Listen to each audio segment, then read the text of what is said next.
AI is coming for us. Okay, I could just quit. And then what? Maybe I'll become a barber,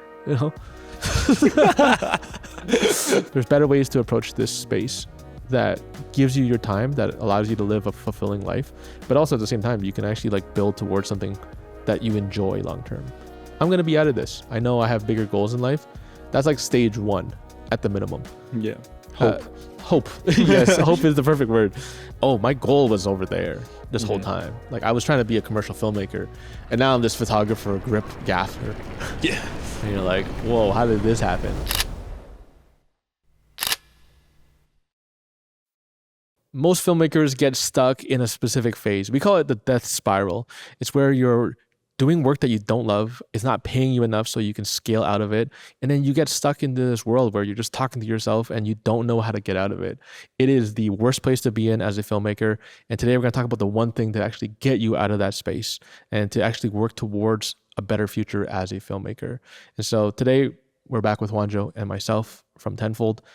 We were in this exact spot before in our past, doing $500 gigs, $1,000 gigs, not knowing how to break past that ceiling of higher paying jobs that actually excited us. And ultimately, we had to figure this out or we would have been stuck forever. And today we're going to talk about the steps to get out of that, how to actually recognize if you're in this spiral and if you're burning out or not. And then ultimately, what to do today and tomorrow and how to spend your time to get out of it. So let's dive right into it. I feel like this is a very common thing for people to run into, especially when they're first trying to get into this, when they maybe first pick up a camera or get their first job. I'm sure you've experienced something like this. Yeah. Let me tell you about the quintessential story of this trap. And back then, this was probably my first year or so. Yeah. I thought I landed a gold mine project. Okay. Right. And it's not a barbershop story. Whoa. Crazy. Shout out. You're welcome, helicopter. Yeah, we're not doing This story was great because it was probably in between that moment where I was just chasing for anything. Yeah. Right. When you first start filmmaking, you have dreams. Yeah. Right. Your dream. Like I thought my dream was Lululemon and working on these big commercial projects. And then the world shuts you down. Right. Yep. And you realize, okay, if you're going to do this full-time freelance, you can't just hope and pray that things will come your way, and you just got to go find work. Yeah, you got to do what comes to your doorstep. And you get super scrappy with it, For right? sure. And then the problem is the only thing that you have in common with everyone else is a camera, right? You don't really have that many skills yet. And so especially in the first year, I think first year is like you're just building technical skills.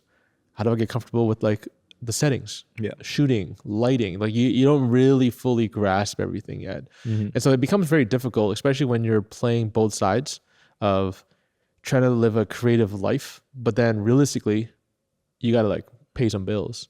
Yeah. And you end up doing the things that you don't necessarily want to be doing. And I feel like this is just a side tangent. I feel like people get trapped into like the gear propaganda as well, where they're like, maybe they just pick up any camera they can, or like they have like their little family camera. Yeah. And then they start like researching, what camera should I buy? What lens should I buy? What light should I buy? Huge mental trap. And then you just think like, oh, I need to buy all these things, bro. I'm not even making money because I got to buy this light that's above us. It's crazy. Especially in the beginning too. You are on YouTube the majority of your time. Yeah. You didn't go to film school, probably. No, you did, but I didn't go to film school. And then I don't really know anything. Yeah. And so the only thing I could do is watch people like Gerald Undone and, people that are just like Caleb Pike and they're just talking about cameras and settings. And to me, I feel like that's, back then that was valuable. That's like pinnacle filmmaking. I'm like, oh, sweet. Yeah. But then I have to go out and actually use the cameras and stuff like that. And I feel like it's a trap because mainly you are just spending time you're trying to fill a void, right? Because things aren't going well. And this is for most people, right? Yeah, and it can be like a million different things in your mind. Yeah, and you just want to escape a bit. And let's be real and honest about this stuff. Like everyone finds an escape somewhere. Yeah. Right. And whether that's through gear camera videos or, whatever you can avoid to move towards the thing that you need to actually do, which is practice and get better and like build real relationships and network. Like that's almost a creative's like, like cuffs, because they're like, I know how hard it is to network and get in front of people. Yeah. But then it's a catch-22 because you're like, I'm not really good enough. So when I do introduce myself to people, it's just an imposter syndrome all day. This is actually like it's bringing back some PTSD right now. Yeah. I'm talking about this because I'm I'm like like, shaking. yeah, I'm like, oh, this is really deep hitting stuff. And so I know this intimately, and people, even for CPM on the webpage, that's someone, I think it was Troy, who's like, oh yeah, you really did some good market research. I'm like, I'm the market It's research. not research, bro. Yeah, it's like I know this very painfully. Yeah. Because in my first year of filmmaking, I made like 18,000 maybe. I didn't make a single dollar because everything was reinvested back into multiple cameras. Yep. AKA I just lost money every single time and I didn't end up going anywhere. So let's reel it back in. In the middle of the year, 2019, right? This is like my first official year. I had a camera. I had one tripod or whatever. And then I was doing some sporadic work here and there, a couple of $200 jobs, whatever. Yep. Then this moment happened where someone reached out to me and they were like, hey, I'm looking for like a videographer. It's probably like an IG call out looking for videographers. And I'm like, well, I'm a videographer in Toronto. Let me reach out to this guy. Yeah. And this guy was building his own personal brand. He was doing like coaching, like nutrition / like workout coaching for like women and stuff like that. And so that was kind of like his main demo. He was doing pretty good for himself. And then he was kind of in the whole like, Gary Vaynerchuk, like, world of like, hey, capture your life, document it, film stuff so you can teach people, build a YouTube channel, build an audience, whatever, right? Personal branding. I'm like, cool, I could do that stuff. And then he told me to pay $2,500 for the month, every month. And I was like, I'm rich. I'm cooking. Finally, here's how my brain was thinking. I'm like, not even that I'm rich, but I now have sustainability. Oh, I'm on salary. I'm on salary. And I can do my other commercial work in between this. Yeah. So I didn't even really ask what it was. I was just like, okay, cool. Like show up once a week, pretty chill, 2-3 hours, maybe 4 hours. I don't know, whatever that might be. And then just like some editing and getting the obviously deliverables, right? There's always has to be a deliverable attached to the shooting. Sure. So sounds easy. And I'm like, if I just do this, that means base, I have 2,500. I can land 4 more $500 jobs once a week or something like that. You're boom. Already looking up condos. I'm doing the math, brother. I'm doing the math. I'm like, I see why people talk about this recurring life because that's where the money's at. So whatever, shook hands. We got the deal done and everything. We're like, let's start going. I was amped. I was trying to bring energy. Week 1, day 1 of it, I get to his place. I'm like, okay, so what are we doing? He's like, yeah, let's just shoot some, just like record me on calls and, well, maybe we'll put a whiteboard up and then we'll just talk about some like nutrition and stuff like that and whatever. Light work. And then as I was shooting it, I was like, this is not super fun stuff. Yeah. And as a filmmaker back then, my whole intentions were like, I know I want to do cooler things.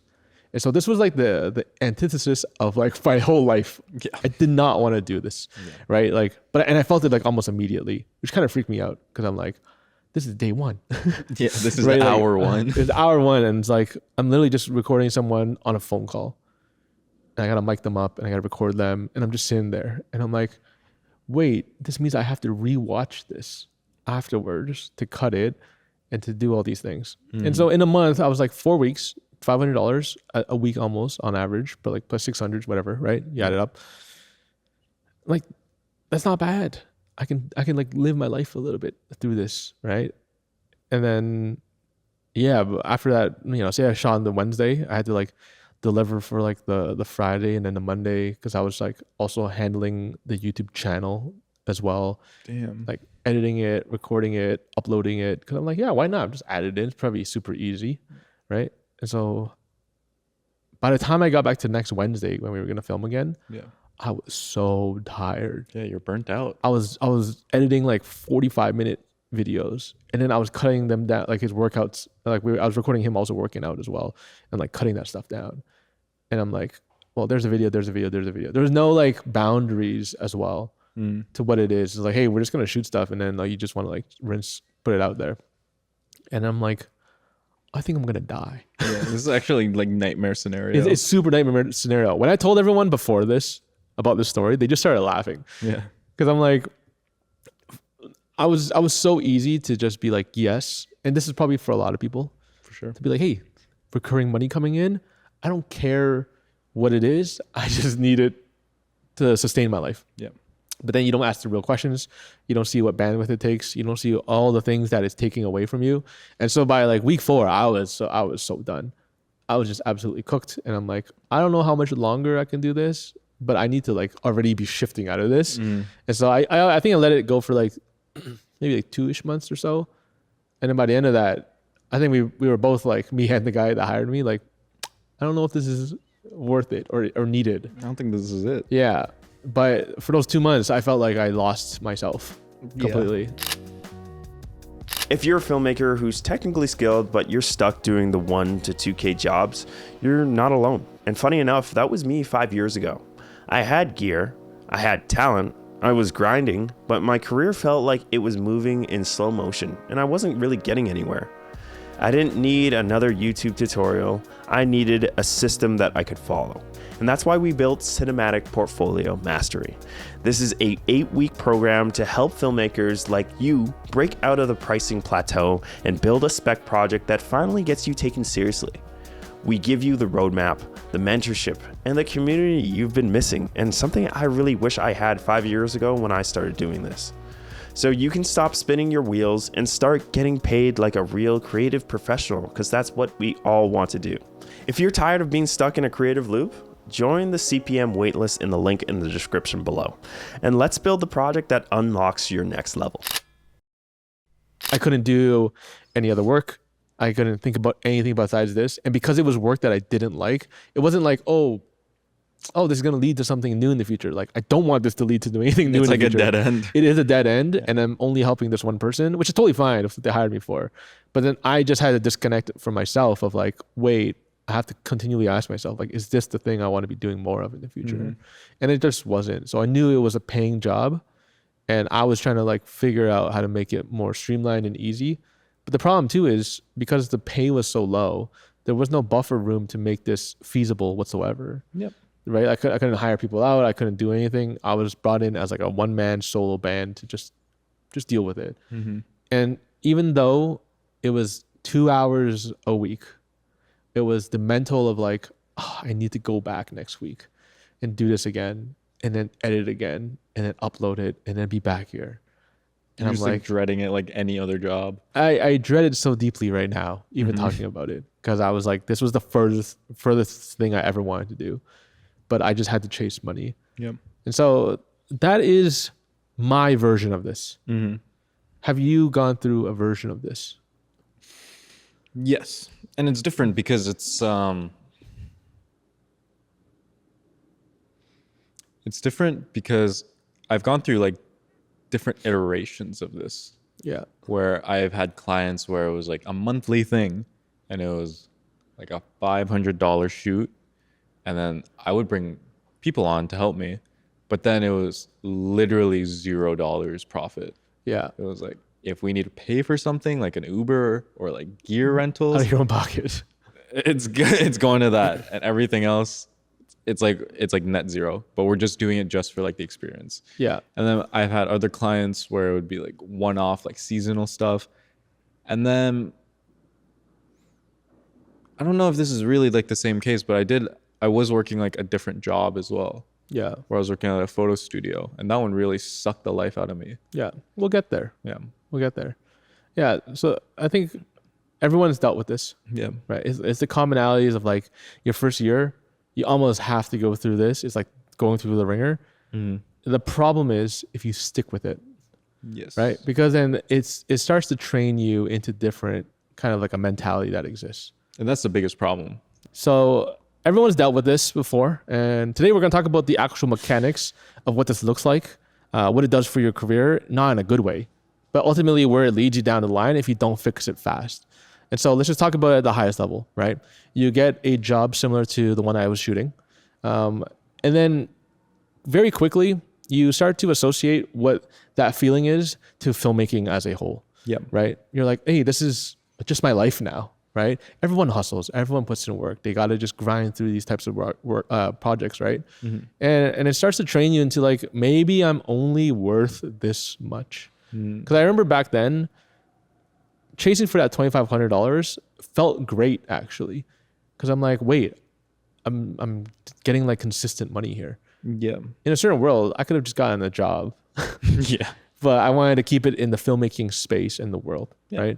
And so mechanically, what happens is you take on this job, you end up losing time for other things, right? So you're not only just losing the opportunity to like work on new projects, which can lead to more money in the future, you're also losing skills as well. And so there's a lot of trade-offs that you take on when you're taking on these types of projects. Interesting. So specifically this one is like, I literally went there to press record. Yeah. And I sat there. And this has the furthest thing to do from commercial filmmaking, documentary filmmaking. I was purely just a content machine. And I wasn't even a good machine at that. Yeah. I struggled at the whole thing. And so it just, it reinforces this really bad cycle in your mental that you're like, what am I doing? Right? It's just a question all the time. It's like, how did I get here? I thought I had bigger dreams. And then because you're in this cycle, it starts to knock you down even further and further. And then you just spiral by yourself because you have no one to talk to typically. Yeah. Right? Especially you are the one man band. You're the one man band. Plus, at that stage in your career, your first year, you're so opposed sometimes to just talk to people. Yeah. Right? Like unless you've gone to film school, which they ingrain and push like, hey, this is a group setting situation. When you're a solo filmmaker, you almost have like this Dunning-Kruger effect where like you pick up a camera and you think you're really sick. Yeah. And so if you're sick, I got to be sick by myself to prove to the world that I'm worth something. I mean, even that happens in film school. For sure. You got to... These kids don't even have their degrees and they're like... Yeah, I'm nice with it. Yeah. And then you go to the real world and you're like, oh, no one cares. Yeah. So how do you make people care, right? Like a bigger picture, whatever. But in this case, I was just sitting there by myself, stewing. I had no one to talk to. I didn't really want to talk to my partner about this because I'm like, you don't really need to know this, that I'm struggling through this. I told you it was sick. You should. Absolutely. You should. Sure. You should. You should always talk to people. But then I find oftentimes it's like when you don't talk to someone that understands the space. Yeah, it's just kind of like hollow sympathy. You're just talking to someone that doesn't really understand the situation. Everyone's dealing with their own shit. Yeah. Not to say that it was like the partner specific. But it just sounds like, oh, you hate your job. Me too. Yeah, if I talk to her about like, camera settings and stuff like that, she's just right over their head, right? And like, cool. I can tell there's like the cool story bro coming. I'm like, yeah. But my point is being like, when we talk to other people in the space and you have the same pain points and you understand like, wait, you're doing that too. Yeah. Like it just completely changes that dynamic, right? This is why you need mentorship, not only just in life in general, but like specifically for things that you want to be doing. Totally. Because if I had someone that, told me, hey, don't do that, I wouldn't have done it. I would have saved 2 months of my life and I could have just like potentially have found other work. How do I find better work? Right? It's that unknown that actually causes a lot of problems. Yeah. And when you're deep into this, work, there's nothing to look out to, right? And if you don't have anyone to talk to, you really are just screwing yourself because you think this is the right thing to be doing. And you think this is like just the rites of passage type of thing. But then you don't have to. There's better ways to approach this space that gives you your time, that allows you to live a fulfilling life. But also at the same time, you can actually like build towards something that you enjoy long term. And so it's obviously, I would say, much more difficult in the first year. But this is why I always tell people mechanically, you have to find people that you want to talk to. Right? People that are doing the same thing as you. It's not a competitive game, right? Everyone's struggling. They just don't tell each other they're struggling. Because I knew after our first year, we joined this like, COVID hit, and then we joined like this group of filmmakers on Discord, and like everyone was struggling, and I'm like, oh, it's not just me. Yep. And it was very relieving to know that. And so in our case, we were just all trying to like push ourselves forward together. When you don't have that in these early stages, you need to know and find places, hopefully this podcast, to see where you can like, oh, maybe I won't make the mistakes that are going to keep me stuck forever. Yeah. No, and it definitely takes a big toll on you because when you are struggling in the beginning, you don't want people to know you're struggling. Yeah. Because it kind of like, it may feel like it comes off as a sign of like weakness. Yeah. Like, oh, you're not cut out for this. It seems like a very cutthroat industry as well. You don't want people to be like, oh, do you not even want to do this? Like, don't you know what you were signing up for? Yeah. You're signing up for something awful, but like you can still talk about it. There's no Yeah, problem like with that filmmaking either. is hard. You said a really good point here. It's like I don't even think it's like a toxic masculinity thing. I think anyone that doesn't feel super confident in the work that they're doing Yeah. doesn't want to openly say they don't know what they're doing. Yeah. It might not even be like the arts or like film or whatever we're Yeah, it's doing. like a natural human You thing. could like hate being an accountant. Yeah. Actually, I feel like a lot Most of people. most guys hate You might be. being I don't know. I'm not friends with accountants. So I don't know if, Yeah, if you yeah. guys are open about your mental struggles about being an accountant. But I don't think anyone really wants to come off as Yeah, they're unknowing. struggling at all. Yeah. Once I started to take everything before the shoot a lot more seriously, that's when I started getting hired. That's why I created the pre-production playbook, and this is the system that I built to help you do exactly that. It shows you how to plan, pitch, and prep like a DP who's ready for 10K plus work. No more winging it, no more hoping your instincts will save you. If you're tired of being overlooked, click the link in the description below, grab the playbook, and start leading like a professional director of photography and getting the work that you always dreamed of. It's a very interesting longer topic here. Yeah.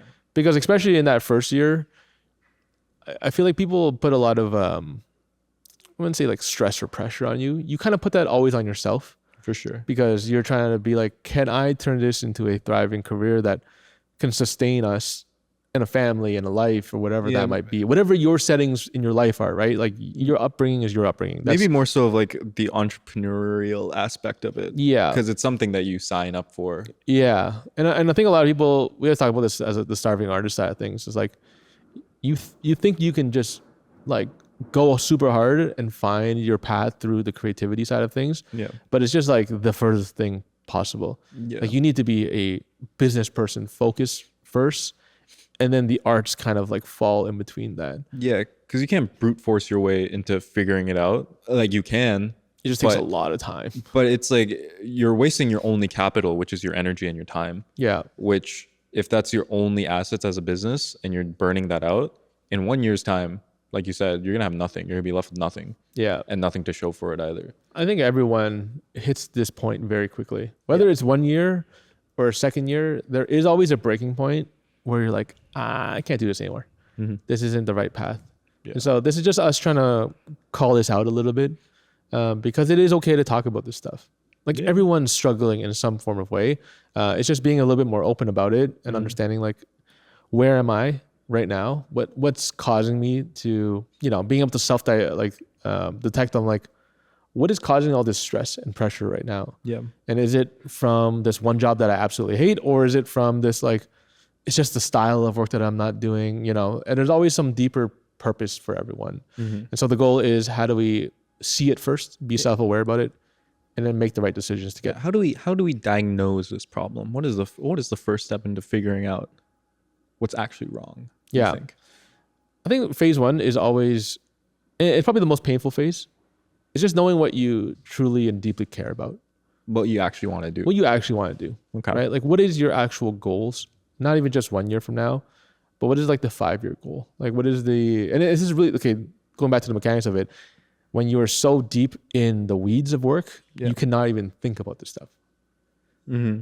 Because you're like, I don't have time. I got to edit this video. It's Yeah. coming out tomorrow. Like, you've set yourself up for failure in some form of way. And when you're so burnt out, you don't even realize it.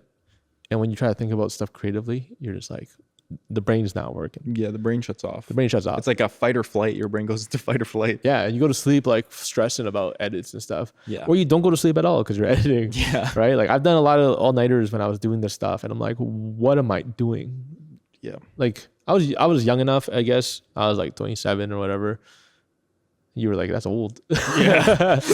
And again, my point is, like, I haven't been in the game for so long that when I was in it, I was like, I still got the energy. I can stay up. I don't have like huge responsibilities in my life yet, And so I could just stay up and do this.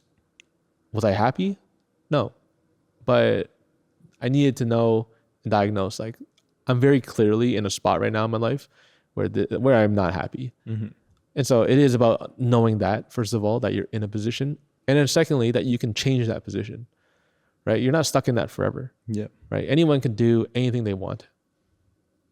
you just gotta like have the right mindset, because there's a huge studies about this. I can't pull it up exactly right now, but it really is just a mindset game. Like if you think about the wrong things, and much like anything, it's a mental game, right? I do this in golf all the time. I'll like start thinking bad things, and it'll just naturally show up terribly. Yeah. And I'm like, yeah, it's just a mindset game, much like anything.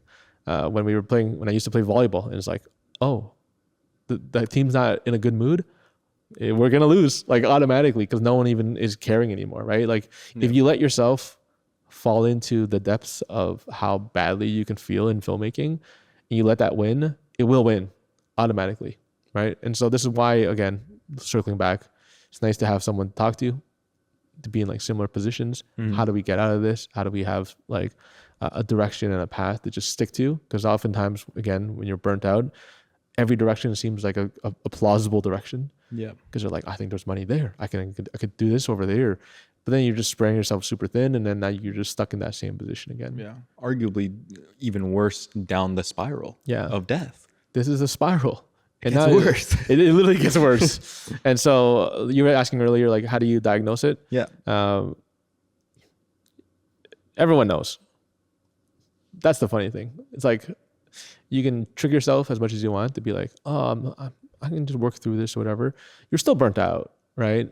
And so if you know and you can't even think properly, and like you struggle to think of cool, fun, creative ideas when you are trying to find creative ideas, and you feel like you're not even excited about them, right? Like you almost brings up like an anger instead of like a excitement to grow. Like that's a very clear indicator that like maybe you've gone a little bit too far onto the other end. Yeah. Secondly, the harder thing I was talking about was like knowing where you want to go. I think you need to solve whatever is going on first, in a bit of way, right? Because you want to give yourself the time and the energy to like be excited for yourself. But if you're in a crazy bad situation, you need to figure out like how to get out of there first. Yeah. I feel like it's a very difficult scenario to get out of, especially when you get to a point where you're in a little too deep. Yeah. Where if this is like your primary source of income, yeah, you have no choice but to do it. You know what I mean?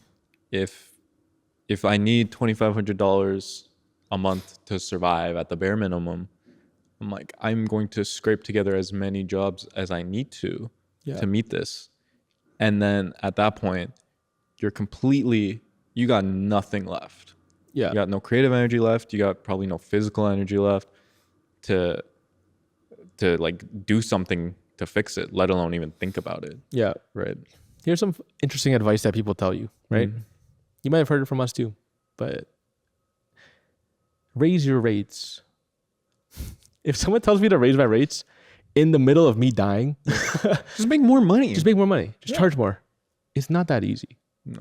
Right? It's like, first of all, you're burnt out. You don't have the confidence. Yeah. And you could lose everything. I've had so many people tell me this as well. Yeah. Like, yo, I've been doing this stupid job, whatever, for this client for like the last few months. They've been absolutely like rinsing me, bro. Like I've been like I've been charging them $500 to do this, and then I asked them for more money, and they completely ghosted me. Yeah. And it's like now I'm down $500. Yeah. That's a tricky one. Yep. Because it's like, if you're really in it, you'll find a way to make money. Yeah. But that's the problem in the spiral that comes back around, because you're like, it's not stuff that whoever's paying you $500 is not typically the final boss client that you want, right? It's like, okay, it's just another one of these, spirals and circles.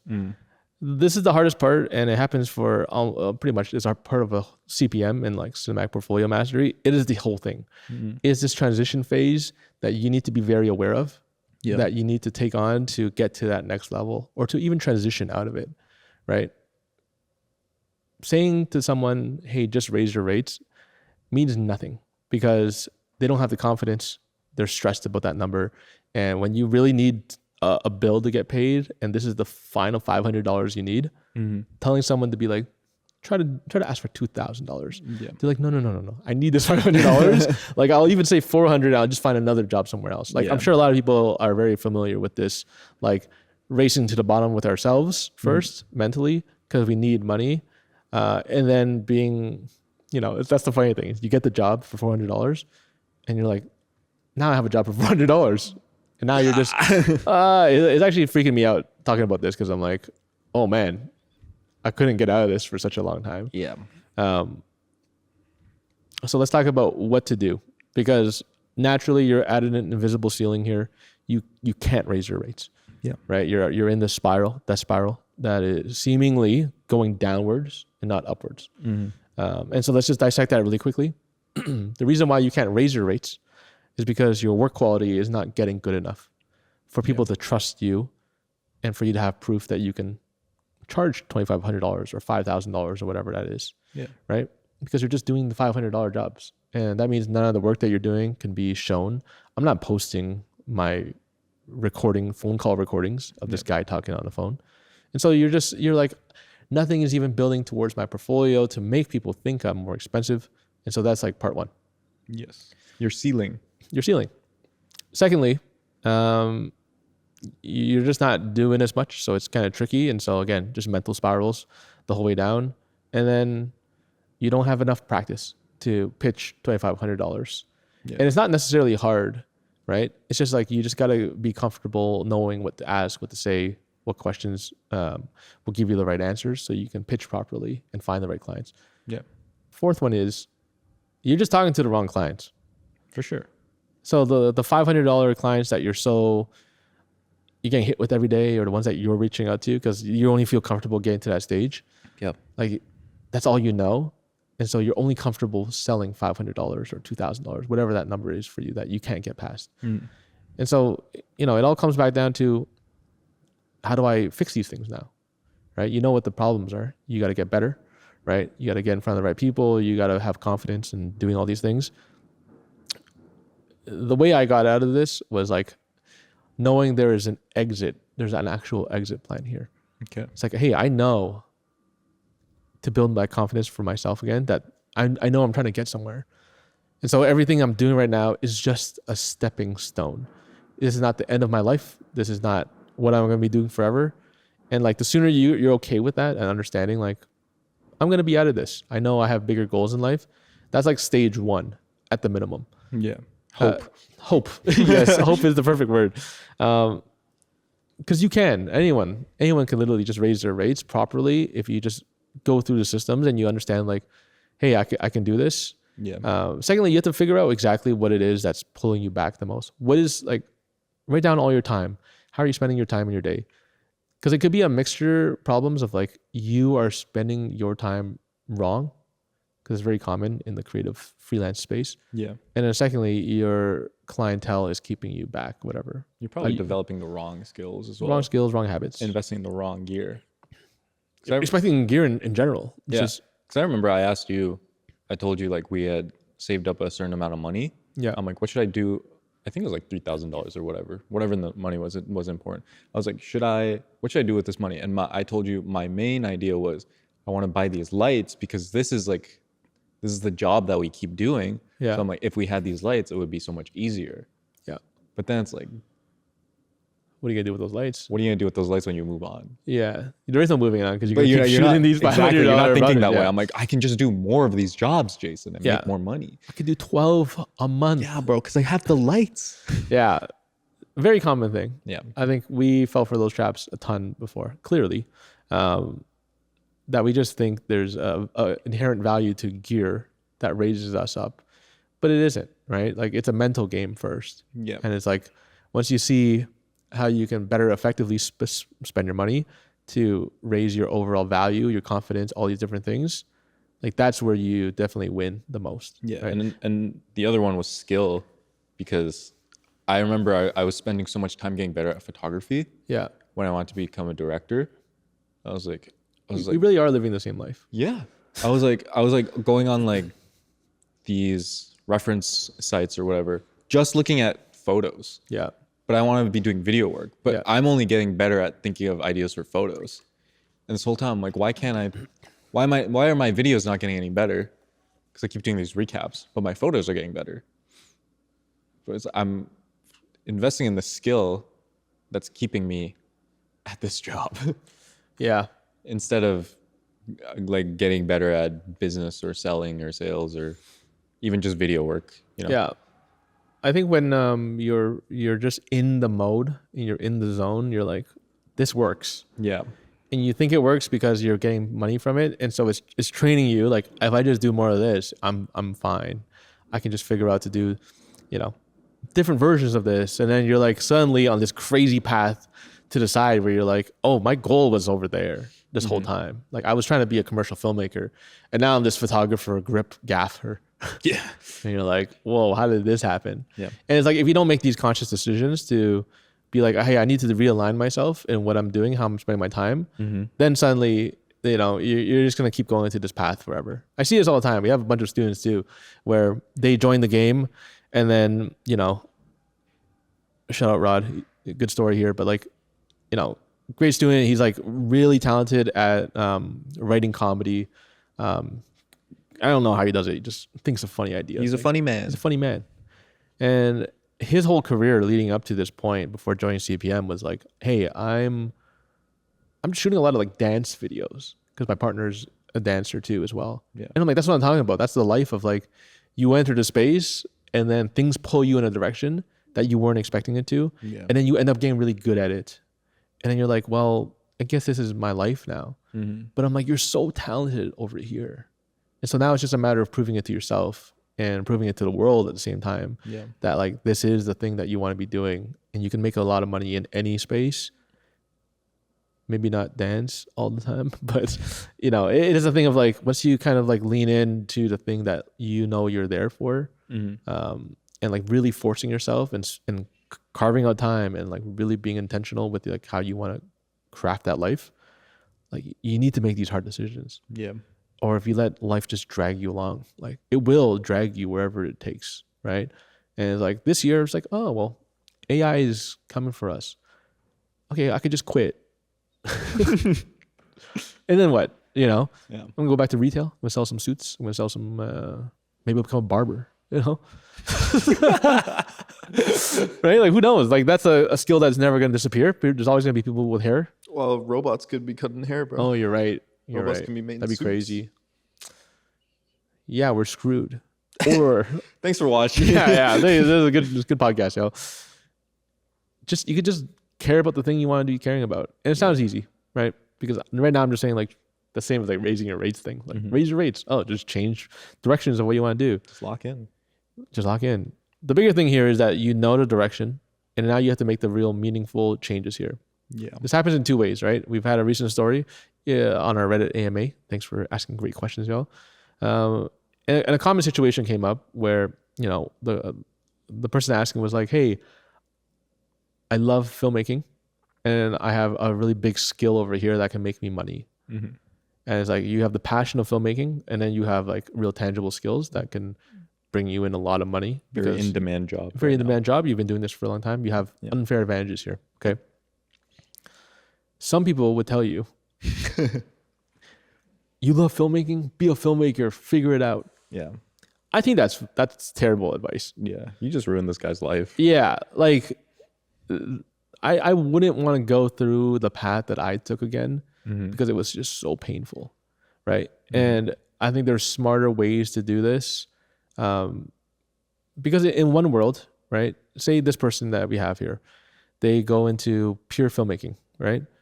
If you are not aware of how the system works, if you're not aware of how to become really good, work with new people, run a business, know how to collaborate, know how to think of good ideas. Like these are all very hard skills. Crucial skills. Yeah. And if you're doing this, and as a bigger picture, he also had like a family and a kid, I believe, as well. Okay. Lots of stakes. Lots of stakes, lots of responsibilities. Yeah. You do not kill the golden goose, but while you're trying to learn the skill. Yeah. We were forced to do it, and I had a lot of bad years. Was that fun? No. So why would I tell other people to do that exact same path? Yeah. When I think there's a better path to do it, right? And so this person, the first thing I'm like, yeah, make the money, right? Because you can make filmmaking something that you're good at on the side. It's literally an art form, much like, you know, pottery or whatever it is, painting. It's like, am I going to become a full-time painter and then just know I'm going to sell this stuff into the Guggenheim or whatever it is. You know what I mean? It's like, that's such a crazy, like, I love that people have confidence in themselves, right? That like, hey, I can do this. Yeah, it's good. You can absolutely do this with the funds from your other job. And make it a lot easier. Yeah, for make it yourself. easier for yourself. Still learn the skills and be educated and like go through all the systems and stuff like that. Yeah. But I think there's a lot of times where people think like, if you're not, all in on this, like it's, hey, I think you can make way better things when you have less stress in your life at the moment. Yeah. And the hard thing is like when you jump straight into filmmaking and as a freelancer, it's almost like a pride badge, right? You're like, I'm doing a full-time freelancing, crazy. Yeah. If I talk to like 90% of full-time freelancers, you're like, this sucks. Yeah. You're like, this is so hard. Like you literally are no longer a filmmaker. You are a business person trying to stay alive. Yeah. And so if you know that from the rip, go make the money somewhere else. So then you can learn how to make money in filmmaking without the pressure and stress and the stakes. Much like the reason why we do spec, so we can actually eliminate all these like anxiety and moments where we're like, oh, I'm getting into a big project. I don't know what I'm doing or whatever. Yeah. It's like you're jumping into an entire career that you don't know what's going on. And I always talk to you guys about this too, because, Charlie and Juanjo went to film school. I think that's where they met as well. But it's like, did you know what the real life paid commercial world / anything filmmaking world looked like before you guys exited film school? I think at like a very surface level, it's interesting. Lots of people have different experiences.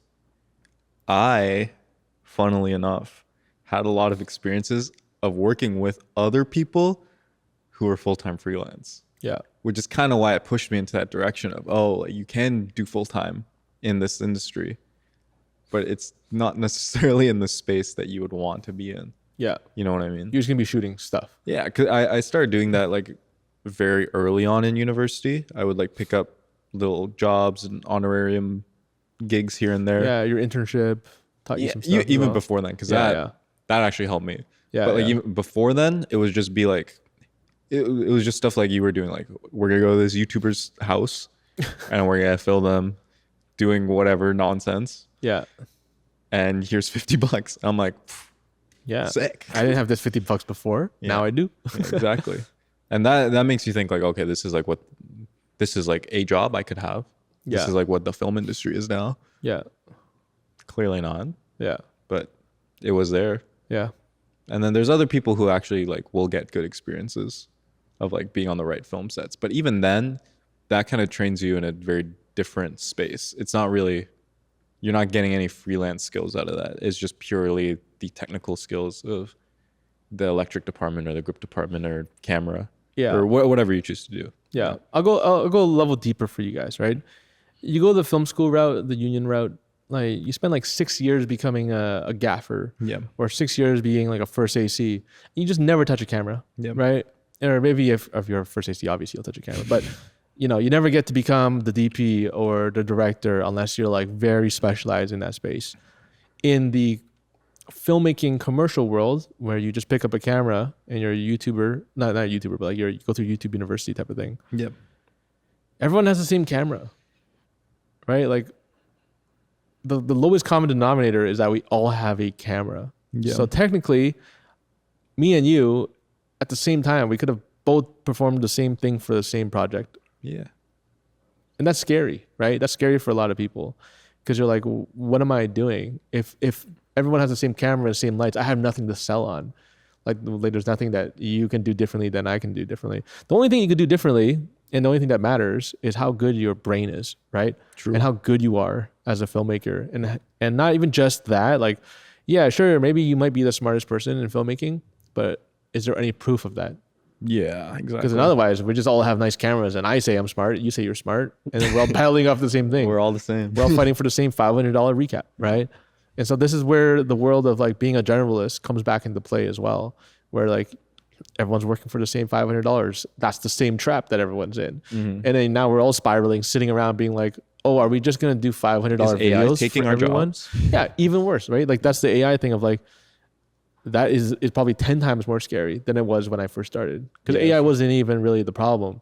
It was just other videographers. Now I'm seeing terrible videography jobs being done by AI. Yeah. So like the lowest common denominator is now being cooked. Yeah. And so if you're not anywhere higher up, Yeah. you're really screwed, right? You're being cooked by ChatGPT. Yeah, you can't get cooked by ChatGPT, right? Yeah. And so that's the whole goal with everyone. And I say this very from a deep understanding spot. Yeah. It is important for you guys to all figure out who you are, Yeah. figure out what situation you're in, and then realize, hey, if this one project, say that workout, video guy I was shooting for, content wise, if that was keeping me down for any longer, I would have been not here, Yeah. because that would have just kept me in that circle, that trap forever, spiral down into it, and then I would never have the capacity, the mental bandwidth to do anything new. Yeah. And then I would still be doing that stuff to this day, right? And so you have to give yourself grace in the sense of like, you can do more. We all came into this doing more. You right now are just trapped into this world where you don't feel like you have the confidence to do more. And that's what is the whole trap. This is what I would say. This is what I would say to do. To figure out what you want to do and to actually get there, pick a role. Figure out the role that you want to be. Director, DP, producer, whatever it is. And you have to attach a noun in front of that role of maybe it is dance. Maybe it is the barbershops. Yeah. For me, it's sports, specifically soccer. For you, it could be like fashion, but it's like you are a fashion director. I am a sports director. Yeah. You know what I mean? And then every time you get offered the job or a role, like look at what that role is and ask yourself, is this the path of a sports director? Because what happened to me was I was not taking on I was not taking on soccer director jobs. That's what I wanted to be in my brain, but that's not what my career path looked like. Yeah. Because what I became was a running photographer. Every single job, it was like these shoes, these runners. Yeah. And pictures of them. And it was like running photographer, next job, running photographer, next job, running photographer. And it's like in my brain, I'm like, I'm a soccer director. That's what I'm good Don't at. tell me I'm a running director. But it's like my portfolio is just saying, Yeah. it's taking me down this other path. So why the biggest trap is like, this is the path that's giving me money, but it's leading me further and further away from this actual path that I want to be down. Yeah, exactly. That's the mechanism, right? It's like what you're showing does not correlate with what you're trying to be. Yeah. And so you got to look at how you're spending your time, what you're trying to build towards. And then if you're not doing anything in that space right now, guess what we say? You got to work on some spec. Yeah. Say it again, Jason. Say it louder. You got to work on some spec, right? And specifically in the lane that you're going towards. Yeah. In the beginning, maybe the stuff is not going to be that great. That's part of the game, right? It's like you're just, especially in your first year, there's a lot of technical learnings. Your first work usually is not great anyways. It's bad. Yeah. Straight up. It's not going to be this masterful piece that you think it's, but then you don't stop there. That's the problem. A lot of people do their first spec and they're like, that's it. Waste of time. Yeah.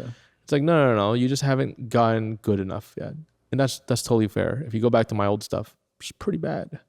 But then you just make very big incremental jumps because you're purposeful and you're intentional and you care about the stuff that you're trying to get into. Mm-hmm. And because you care so much about it and being like a soccer director, like your stages of jumps from there are going to be much faster, right? Because you're never going to do 500, videos that don't have anything to do with the thing that you care about. You're not going to do 500 running videos and then suddenly be like, I can do soccer. It's like, It's a whole different space, whole different feel.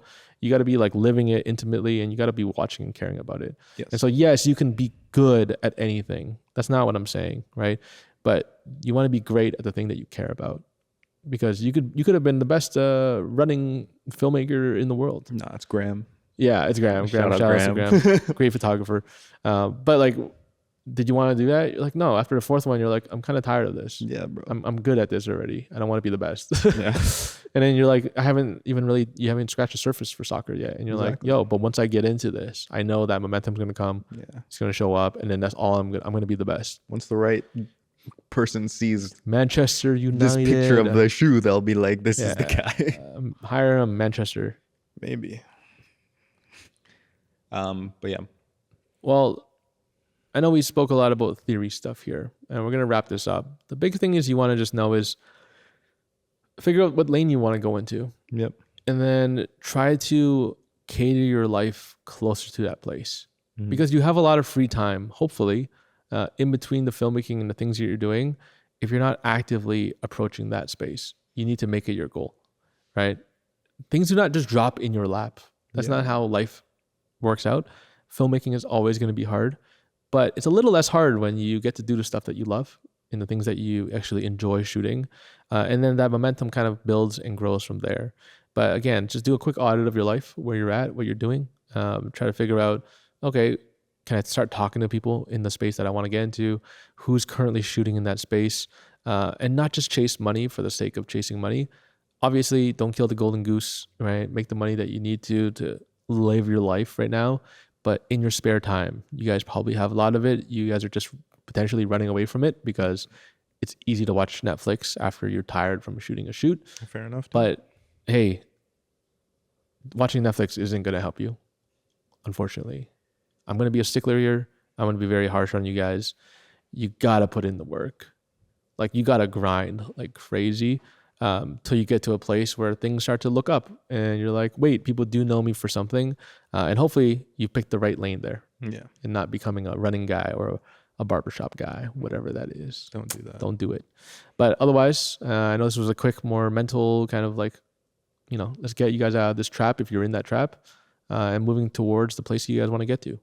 Otherwise, drop the word. Comment death spiral. That's a crazy one. Yeah, death spiral it is. Appreciate you guys for watching as always. And we'll see you in the next one. Peace. Peace.